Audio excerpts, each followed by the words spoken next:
दोस्तों नमस्कार। 4 PM गुजरात और दस्तक पर आप सबका बहुत बहुत स्वागत है। मैं हूं आपका दोस्त मयूख जानी।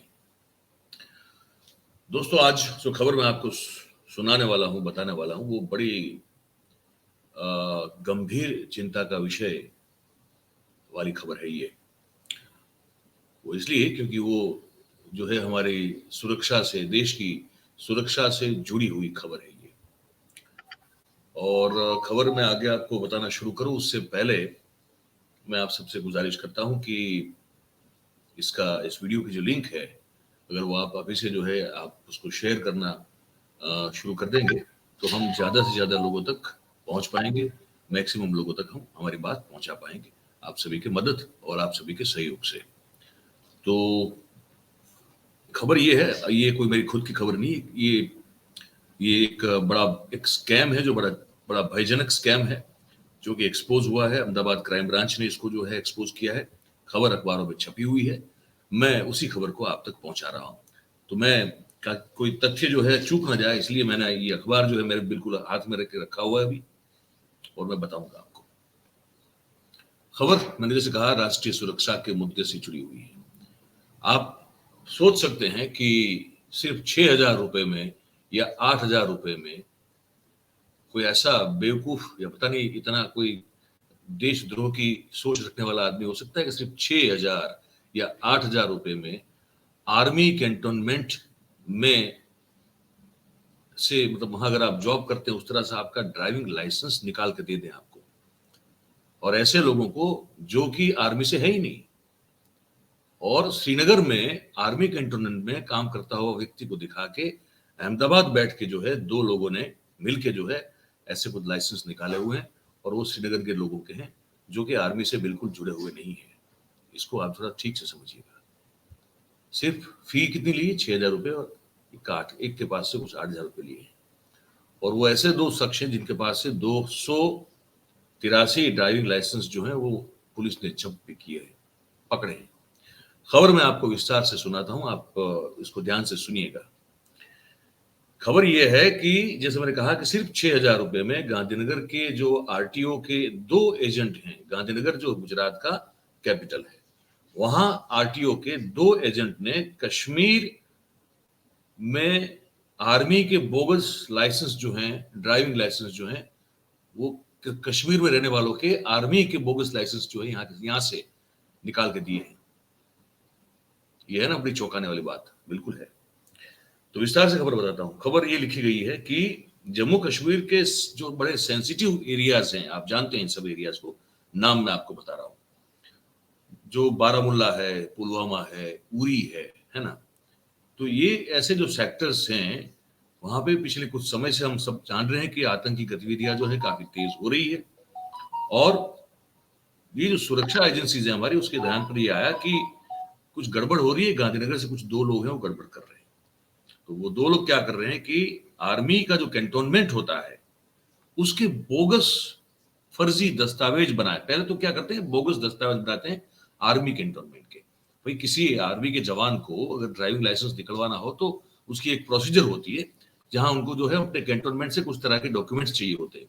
ये लोगों ने फर्जी डॉक्यूमेंट्स जो है कैंटोनमेंट के बनाए।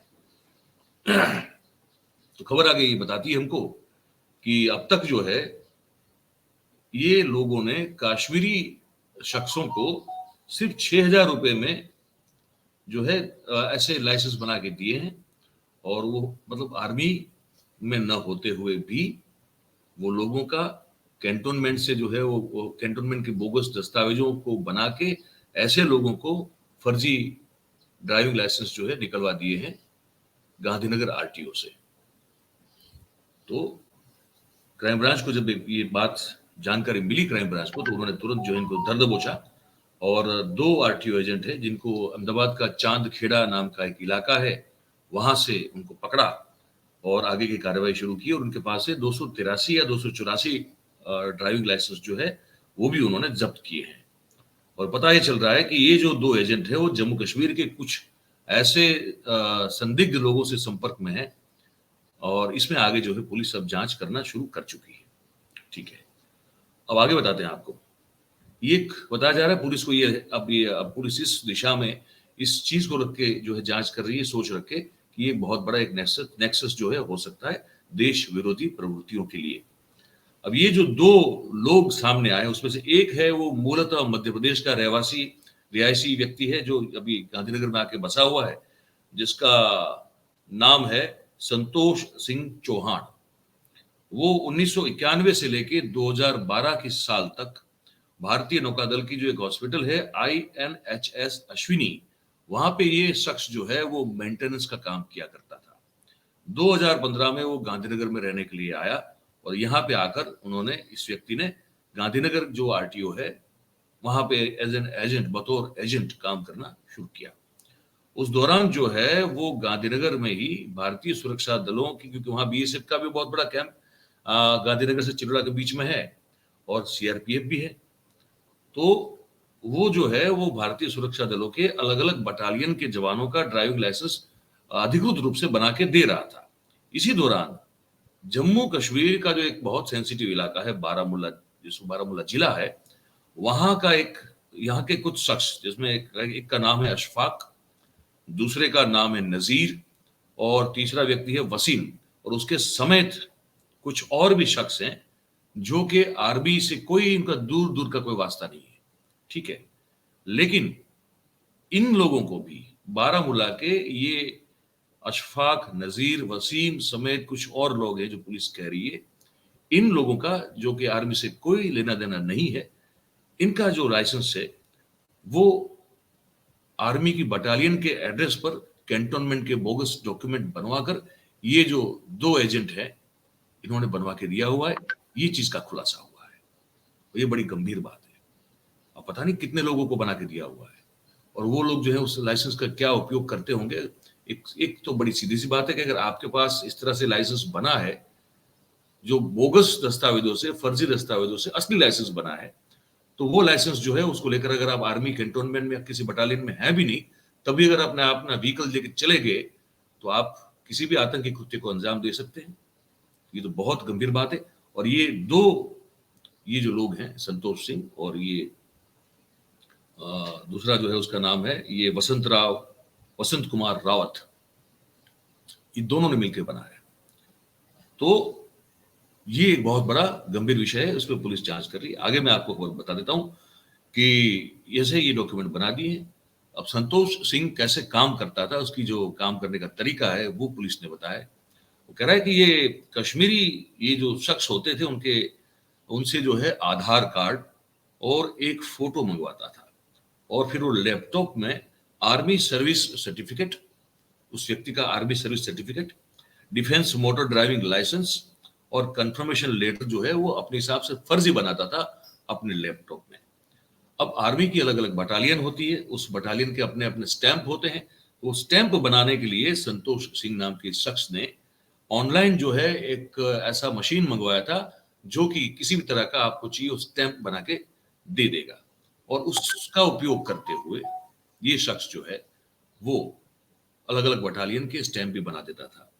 और फिर जो है उसने इसी आधार पर, इसी का इस्तेमाल करते हुए, ये सब तकनीक का इस्तेमाल करते हुए इस व्यक्ति ने कश्मीरी शख्सों के ये फर्जी दस्तावेज जो हैं वो तैयार किए हैं। और फिर जो दस्तखत करना होता था उसमें तो वही खुद कर देता था, अलग अलग तरह के दस्तखत आर्मी अफसर के जो दस्तखत बनते हैं वहां पे, तो वो ये आदमी, ये संतोष चौहान जो है वो खुद कर देता था। और फिर जो है वो इस सभी डॉक्यूमेंट्स के साथ वो एप्लीकेशन के लिए वो RTO का जो ड्राइविंग लाइसेंस के लिए जो उसकी वेबसाइट जो एक बनी हुई है उसमें ये अपलोड कर दे रहा था। और बाद में ये शख्स, अगर आपको लाइसेंस लेना है तो भैया आपको आना तो पड़ेगा टेस्ट देने के लिए। तो इसमें जो है ये हमारी जो एक करप्ट हो चुकी, संपूर्ण रूप से भ्रष्ट हो चुकी जो सिस्टम हर जगह बनी हुई है, उसका ये बड़ी आसानी से इसका इस्तेमाल करता था। क्या करता था कि भाई अगर आपको लाइसेंस लेना है तो आपको फिजिकल टेस्ट के लिए जाना पड़ेगा। ये जो है वो, ये जो अखबार भी बता रहा है, पुलिस का भी ये वर्जन है, वो कह रहा है कि भाई आपको जाना पड़ेगा, डॉक्यूमेंट आपको वेरीफाई करवाने पड़ेंगे, आपको वहां अपने जो है वो कैमरे से लाइव फोटो भी खिंचवानी पड़ेगी। तो ये सब न करवाना पड़े इसलिए संतोष सिंह RTO के कुछ लोगों को उसने जो है वो फोड़ के रखा हुआ था, ब्राइब दे के रखा हुआ था। तो ये सब चीज जो है उसके लिए वो पैसे दे देता था ताकि उस व्यक्ति को वहां पे फिजिकली जो है वो मौजूद रहना ना पड़े, और फिर जो है वो ड्राइविंग लाइसेंस इस तरह से वो निकाल लेता था। और यही बात जो है उनका दोस्त उनके साथ जो था धवल कुमार राउत, वो भी जो है आर्मी कैंटीन के कार्ड इस तरह से फर्जी बना देता था। ये खुलासा हुआ है। और साथ में अब ये खबर में आगे ये भी बताया जा रहा है कि जो आरटीओ के कुछ अफसर हैं, ये भी इससे बिल्कुल मुले हुए हैं, क्योंकि इसके बगैर तो ये हो नहीं सकता।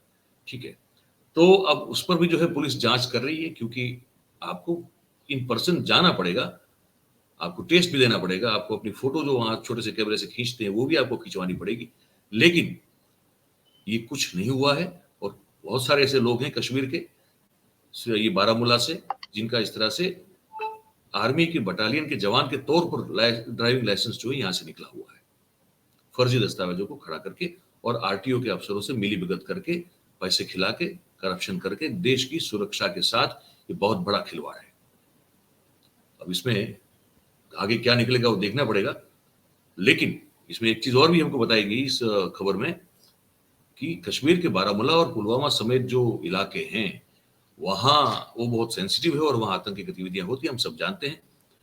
और वहां आर्मी जो है वो चेक पोस्ट उनका नाका बना होता है, और कश्मीर पुलिस भी जो है वहां पे तैनात होती है। तो वो जब जो है लोग आते जाते हैं तो उनको रोकती है और उनका जो है गाड़ी का कागज और उनका लाइसेंस जो है वो सब चेक करती है।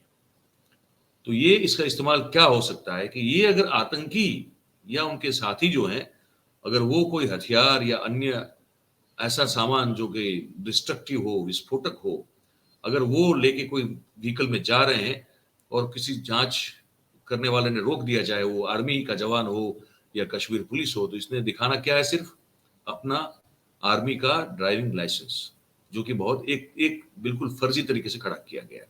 अगर वो दे देगा तो फिर उसकी जांच तो वो ना तो वो पुलिस करेगी ना वो आर्मी वाला करेगा। तो फिर मकसद जो अगर कोई इनका तबाही मचाने का है तो वो इस मकसद में कामयाब हो सकते हैं इस कृत्य से। तो क्राइम ब्रांच के सूत्रों का अब यही कहना है। ठीक है, और मैंने कहा कि सिर्फ 6,000 और 8,000 रुपए में, मतलब देश बेचने चले हैं ये लोग 6,000 8,000 रुपए में। क्या मन में उनके चल रहा है समझ में नहीं आ रहा। वो पुलिस अपने हिसाब से पूछताछ तो कर ही रही है, तो निकलेगा उसमें से। अभी इन लोगों से मिला क्या क्या मैं आपको बता दूं। ये दो लोगों के पास से ड्राइविंग लाइसेंस, जैसे मैंने कहा कि 284 ड्राइविंग लाइसेंस मिले हैं। मोटर ड्राइविंग लाइसेंस की बुक जो है वो 97 मिली है। रबर स्टैंप जो है वो 9 मिले हैं। नो ऑब्जेक्शन सर्टिफिकेट जो है वो 37 मिले हैं। नो सर्विस सर्टिफिकेट मिले जो उन्होंने फर्जी रूप से बनाए हैं। कंफर्मेशन लेटर भी फर्जी जो ऐसे 5 मिले हैं। 3 लैपटॉप मिले हैं। कलर जेरोक्स डॉक्यूमेंट जो है वो 3 मिले हैं। 4 मोबाइल मिले हैं इनसे। स्पीड पोस्ट स्टिकर जो है वो 27 मिले हैं। और डिजिटल सिग्नेचर पेन जो है वो 1 मिली है। और इसके साथ साथ ये सब चीजें जो है पुलिस ने इसको जब्त कर लिया है। मुझे लगता है कि बहुत गंभीर मामला है ये, और इसमें आगे ऑब्वियसली जो है जांच होगी। मैं तो ये चाहूंगा कि इस पर जो है पुलिस और खुलासे करें, क्योंकि ये खबर दबाने वाली खबर नहीं, इसमें चीजें जो है वो खुलनी चाहिए। और कोई ना कोई ऐसा होगा जिसकी छत्रछाया में ये होता होगा। ये कोई ऐसे दो लोग जो है मिलकर ये सब कर लिए, मुझे नहीं लगता कि मुमकिन है। कोई इनका भी जो है आका होना चाहिए। तो वो आका कौन है, वहां तक वो जांच पहुंचनी चाहिए। किरण पटेल के बारे में आप सब लोग पूछते हैं, हम कह रहे हैं कि उसमें वही जो हमको डर था वही हो रहा है। अभी वो श्रीनगर की जेल में है। अब बताया जा रहा है कि ट्रांसफर वारंट से अब यहाँ किसी एक व्यापारी के साथ 40 लाख की धोखाधड़ी की है, उसमें उस केस के सिलसिले में अब उसको जो है यहाँ पूछताछ के लिए लाया जाएगा। लेकिन वो इतना बड़ा मामला, वो भी इतनी बड़ी राष्ट्रीय सुरक्षा की चूक कि एक आदमी जो है वहां प्रधानमंत्री कार्यालय का एडिशनल डायरेक्टर बताते हुए Z+ सिक्योरिटी लेके घुमा 4 साढ़े 4 महीने तक, और पता नहीं क्या क्या किया। ये ऐसी खबर, इसमें बहुत सारा ऐसा है जो हमको पता नहीं, हम में से किसी को नहीं पता है। पर उसको जो है अब जो है उसको उस पर जो है चादर डालने की कोशिश हो रही है। तो मैं चाहूंगा कि इस खबर पर कम से कम चादर न डाली जाए, पता लगाया जाए कि कौन कौन शेयर दे रहा था इनको, कोई तो होगा। तो इसको बड़ी गंभीरता से लोगों के प्रति अपनी जिम्मेदारी जो है सरकार समझे और बात बताएं। इसको चादर ढांक देने से कोई फायदा किसी का होने वाला नहीं है, और किसी को बचाने से भी इस देश का कोई फायदा होने वाला नहीं है। तो ये उम्मीद है हमारी। आप क्या उम्मीद रखते हैं, आप क्या सोचते हैं, आप हमारे ये जो कमेंट बॉक्स है नीचे, उसमें आप लिख के ज़रूर से हमको बताइएगा। और कार्यक्रम को लाइक कीजिए भाई, शेयर मैंने पहले ही कहा था कर दीजिए, अगर नहीं किया है तो अभी कर दीजिए, और सब्सक्राइब कर दिया तो बहुत अच्छी बात है, तो अपने आसपास के लोगों को भी करवाइए। यही आपसे हमारी एक छोटी-सी विनती। आप सब इस कार्यक्रम में जुड़े, इसलिए आप सभी का बहुत-बहुत धन्यवाद। Thank you very much. नमस्कार।